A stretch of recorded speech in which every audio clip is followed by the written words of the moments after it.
In this quick video, I'll show you how to cancel Netflix Autopay UPI from Google Pay. If you found this video helpful, then please consider subscribing my channel and also like this video. First of all, open Google Pay application in your mobile. Once you open it, go to your profile by tapping on your profile icon. Once you tap on it, it will show you your profile. Now scroll down here and you will find Autopay option. Just click on it. Here you will see live autopay, pending autopays and completed autopays. In this autopays you will see all the completed autopays which are completed by you, and in live autopays you will see all the activated autopays. So I want to cancel Netflix autopay, so I'll select it.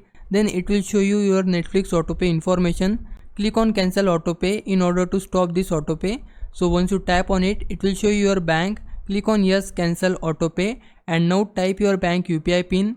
Once you type your pin, it will start cancelling your autopay for Netflix. And there you go, I have successfully cancelled my autopay for Netflix.